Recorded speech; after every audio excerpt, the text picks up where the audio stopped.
Paul, how are you? Hi, fine, good to see you.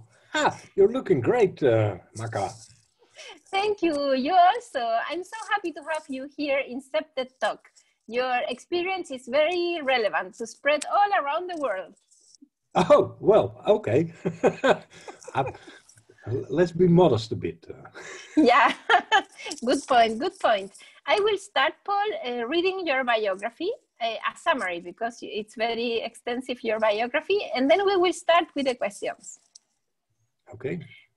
So Paul van Soomeren is one of the founders of the Amsterdam-based research and consultancy company, DSEP Group.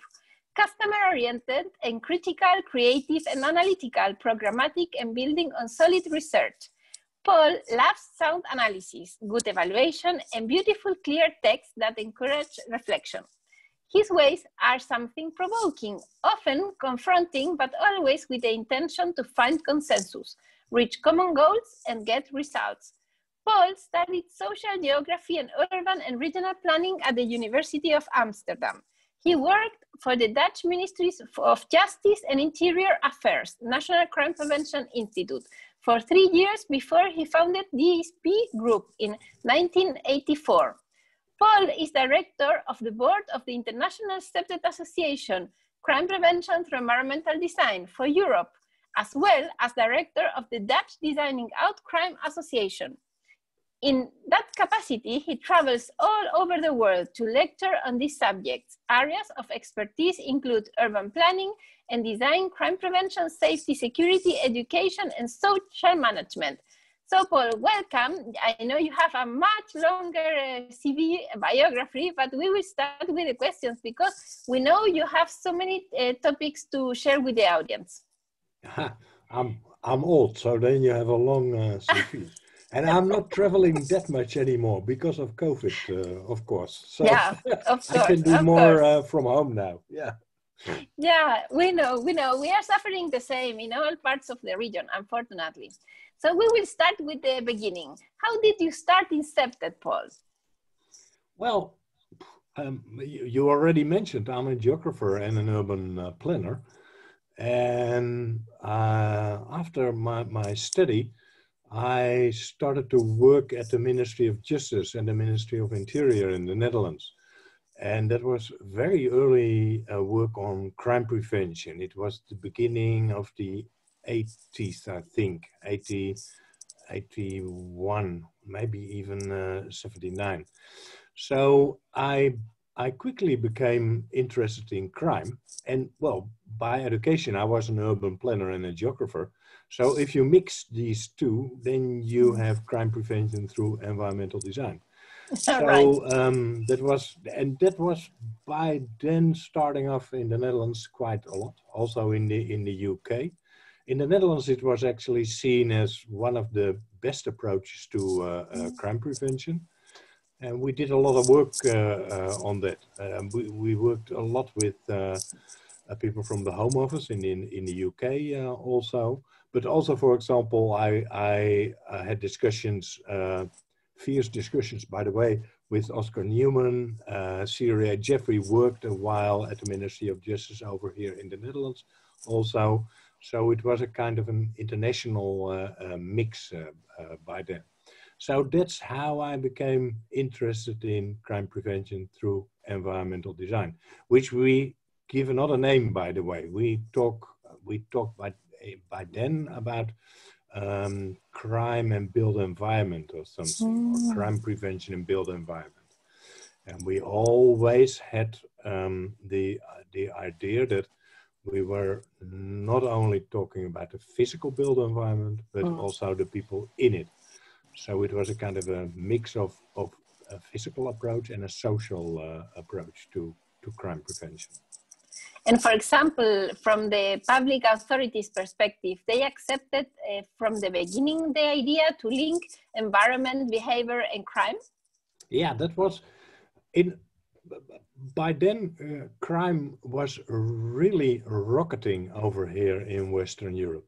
So it went, crime was always rather low in the 50s and the 60s of the last century. And then it started rising and rising, and it became worse and worse. So by the end of the 70s, the police realized that, and they said that, and they put it in policy papers also, where we are not able to work on crime, to tackle crime as police only. So the justice and the police system said, okay, now we are lost. There's too much crime, and then they tried to involve other people. And then you had an official policy approach, which was called crime prevention, with the focus on youth, for example, working with the Department for Youth Affairs, but also with the Department of Housing and Environmental Affairs. It was called by then. So from the 80s on, it was very high on the agenda, because the police and the Justice Department simply recognized that, okay, we cannot solve this problem on our own. So the reactive type of approach of crime well, we still use it, of course, and it's still necessary, but we cannot do it alone. And if you go on longer and longer, so in the 80s and the 90s, crime prevention through environmental design became popular, very popular. Also the social approach, the youth-focused approach. But then in the around 2000, crime started to decrease, and there's a lot of proof that CPTED, crime prevention through environmental design, on the social and the physical side, worked and had an enormous effect. The Nobel Prize winner Jan van Dijk, for example, showed this several times, and also researchers from the UK, like Farrell, for example. And then the political situation in 2005 changed a bit, and the whole political approach became more offender focused again. So that went on for, say, another 10 years, and now we are a bit back to, okay, we need it is like a clock going like that. So reactive, and then it goes to prevention, and we are now on our way back to prevention again, I would say. Yeah, I read your paper, one of the many papers you have, but in one paper you explained that that analysis, taking the timeline as a basis, that is very interesting, explaining the clock phenomena, how it moves from one position and then it turns to the opposite position. Yeah, but the biggest problem we had over here in Western Europe was stuff like burglary and theft and all this kind of material goods, which theft was important, vandalism. In the Netherlands, bicycle theft was an enormous problem. Wow, I imagine. Too many bicycles all around. Everyone is on a bicycle here, so I remember that my bicycle was stolen nearly every year, so that was becoming a big problem. But burglary also, and also violence. Though if I compare it with the nowadays situation in South and Middle America, violence has never been that big a problem over here. So that's something new, which was brought in the last few years, mainly by you and other people from Mexico, Honduras, all the people from the Americas focused very much on violence, and that's for me, that's very, very interesting. So I never realized you can use CPTED that good for violence prevention also. Yeah, unfortunately, we have the problem here. So it's like a very big laboratory. And for us, it's something that we need to set with the context. And unfortunately, Latin America, the Hispanic region, is the most criminogenic region in the world. So we need to start facing so diverse and many problems.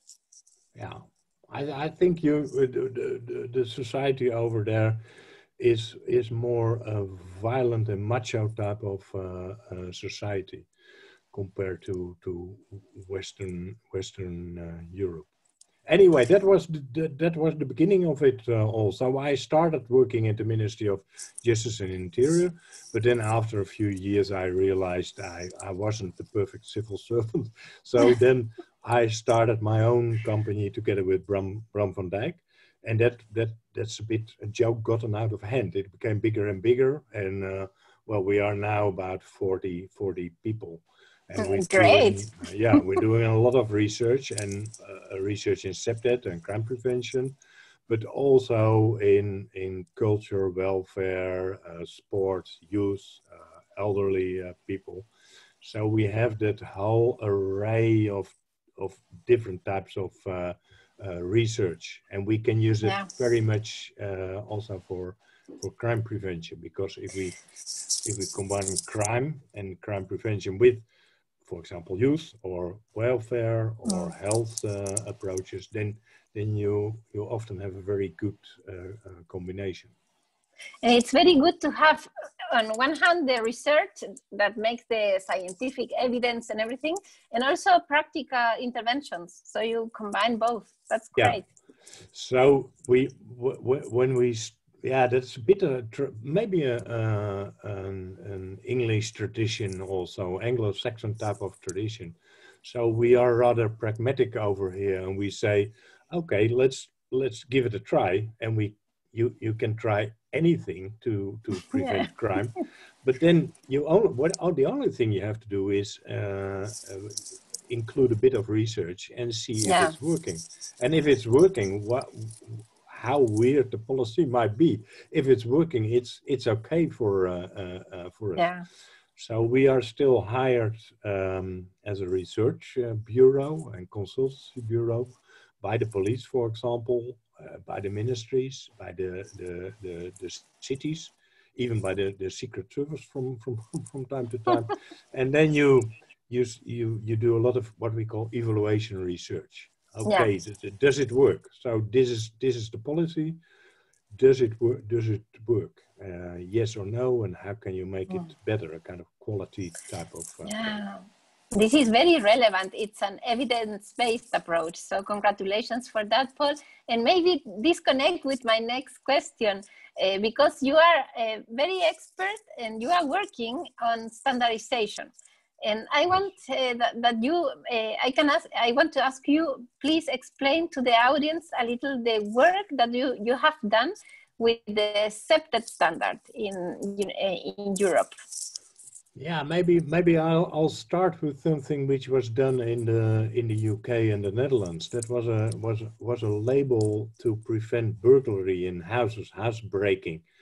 So after a few years, we had a whole set of measures you knew would be useful to prevent a burglary.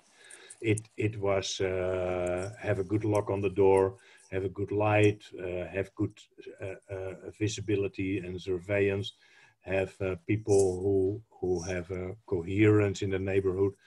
But we have all these separate measures, and then suddenly, and it was an invention done in England, in the UK, they made a kind of one package of it, and they said, okay, let's put it all in one box, and we make a box of say about 50 requirements how to prevent burglary or theft or crime in a neighborhood. So then in the UK they invented what they call secured by design. We called it the police label safe and secure housing, and it was a rather simple set of about 50 requirements. But then we realized, okay, you can always tell people they have to do it, but it's easier if you sell it in a nice way. If you put it in one box and you make it interesting for them. So at that moment, it becomes a kind of a standard, and that was the first standard in the Netherlands and also in the UK, which is still existing. And later on, it proved very, very efficient. And then when we had done that it was by the end of the 80s, I think, the Danish people, Bo Grönlund, came to the Dutch Ministry of Interior, and they said, well, we have a Danish standard, and can we make that a European standard? They asked me to be the chair of that group, and I started working on that, and I found the idea of making a European standard intriguing right from the start. So we could go one level higher, you might say. So it started as an experiment. It was very experimental. Yeah, it was a kind of an experiment, because at first a lot of well, we included more and more countries, and what we did is then we had a new country, then we visited that country, we visited a few neighborhoods there, and we looked at their problems, and okay, so it went on, and in the beginning we were looking for a kind of a, you might say, separate rules like surveillance, visibility, access control, that type of stuff. But if you have all these countries in Europe, it is so enormously diverse. So it goes from Iceland in the north, or Norway, where the windows are that small because it's always snowing there, and it goes to the south to Greece, where everyone is in the street in open air. So then after a while we realized that, okay, we can use the separate ideas, but the most important thing is that we should make a kind of a process, and we took that idea also from standards like the quality, the 9000 ISO 9001 standard, which is actually a quite simple standard. It says something like, okay, look what the problem is, define the problem, make a kind of a set of goals, start working on it, and evaluate if it worked. So that's what we did. So we made a European standard, which was a combination of the CPTED ideas in combination with a process standard, in which you could say, okay, step by step, you have to work together, not only the police, but you have to work together with a lot of people to solve the crime problem in a specific neighborhood or city. So that became a European standard, and you have a whole bureaucracy for these standardization stuff. It's called Comité Européen de Normalisation, the European Standardization Organization. And then they issue a text like this, and very official, and all countries vote for it, and etc., etc. And then it has to be revised every few years, etc., etc. So it has become a kind of an official thing. Later on, we also made a standard on terminology, definitions, and also standards on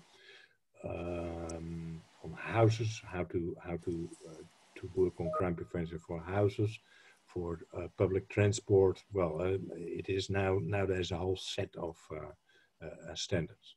So that's great. That's what we did. And that's how I met a lot of these people. Yeah, so that's, I met Tim, I met Bo Grönlund. A lot of these people are from that network.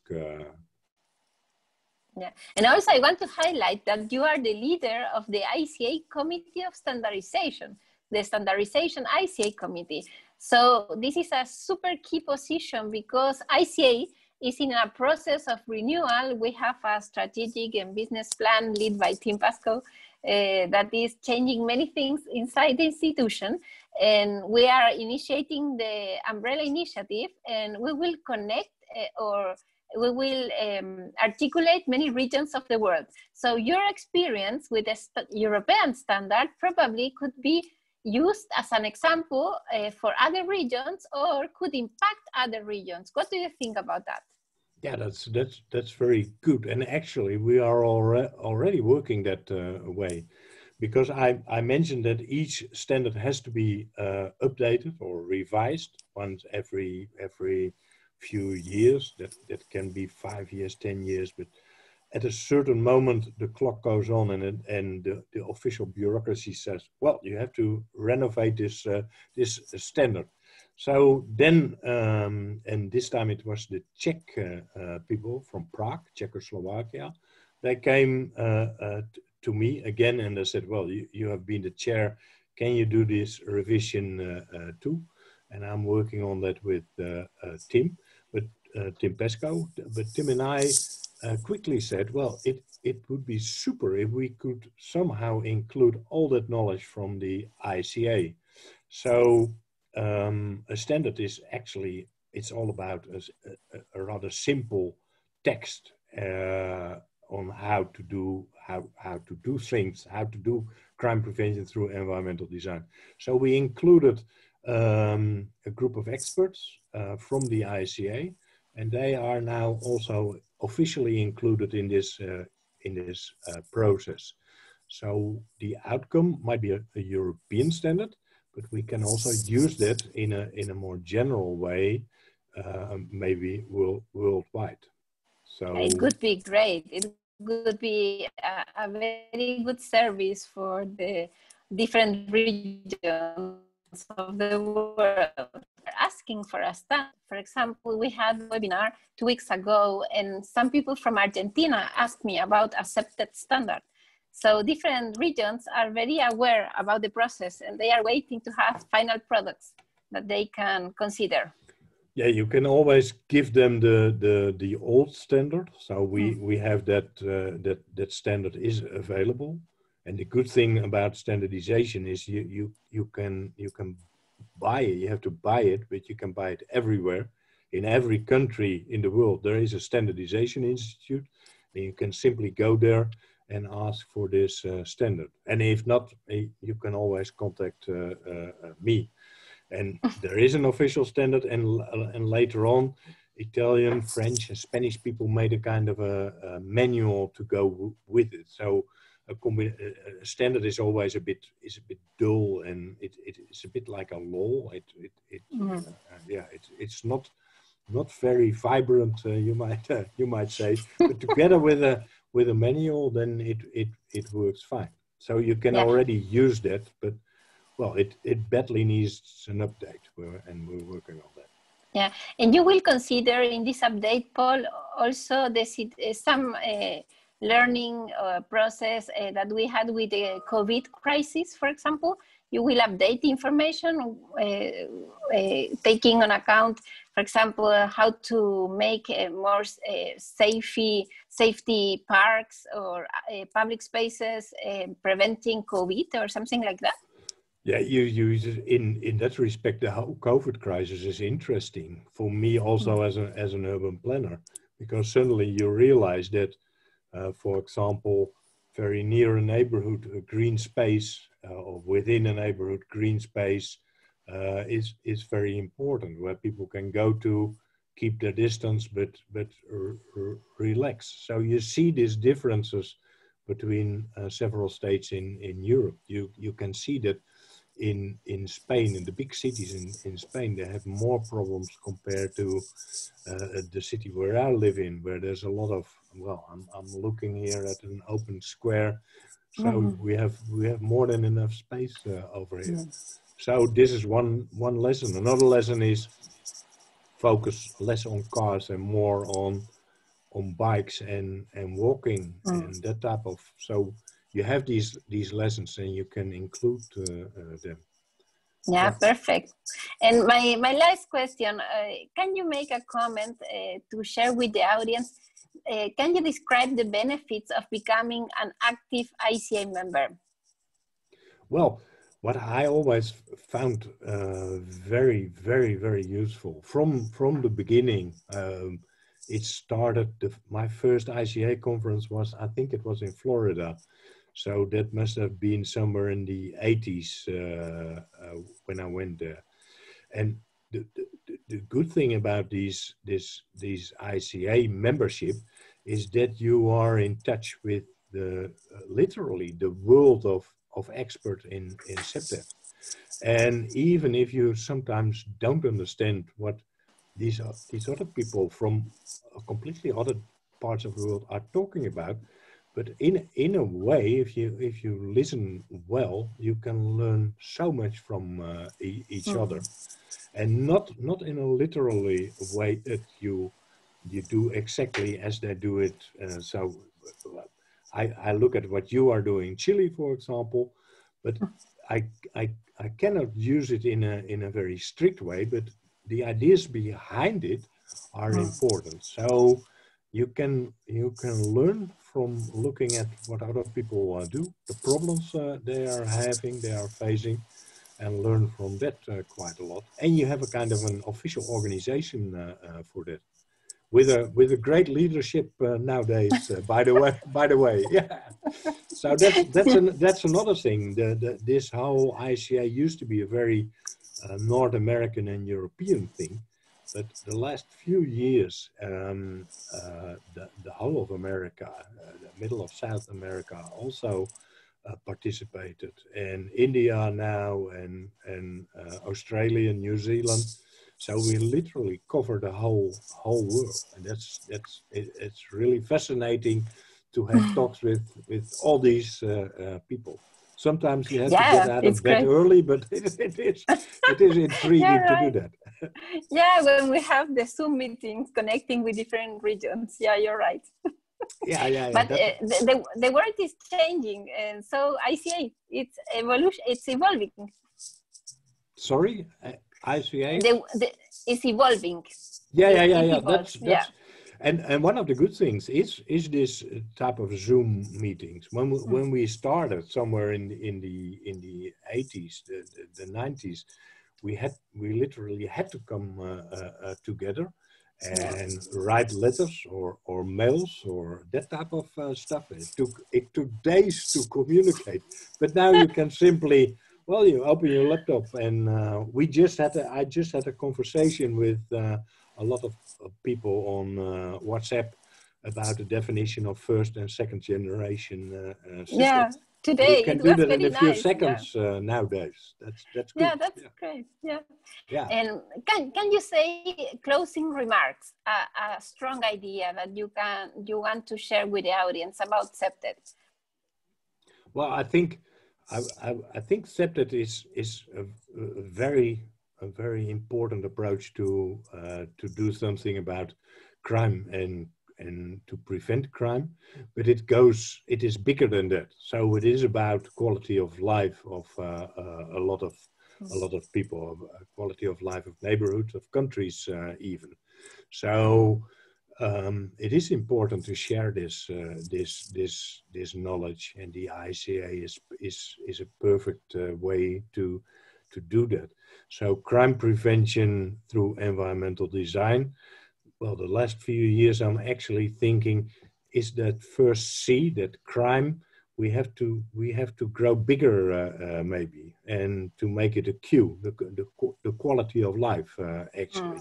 So how to make a better quality of life on the physical aspects. So that's about building, that's about roads, that's about bicycle paths and foot lanes, lights, that's physical stuff, but also the social stuff. And I think mainly in the work you did in Chile, but also other countries, that's really great, working with children, and that whole social approach to crime prevention. To have these children, I'm still impressed by what I saw in Honduras, when you saw all these drawings of the children, their dreams, and that they're dreaming about playgrounds, and that's important. Yeah, it's very nice. That's a way of doing research. Actually, I'm a researcher, but doing it this way is also important to use this knowledge from children and other people simply by using their drawings. Yeah, the native wisdom of the native experts is the spirit that sustained that initiative. The cloud of the dreams. This is the initiative. But I'm so happy to have you here, Paul, and thank you so much. You know so much. I hope I had a complete day to interview you. Well, But I don't have so much time, unfortunately, but I want to thank you so much for the time, for your sharing so much experience, for leading the standardization committee in the ICA. That is a super huge task. And I hope all the audience that like this video can give us a like. That is very relevant, so we can promote it. And I hope to see you very soon, Paul. okay, thank you. Well, and good luck. Bye-bye, and keep healthy. You too, bye. Yeah, bye.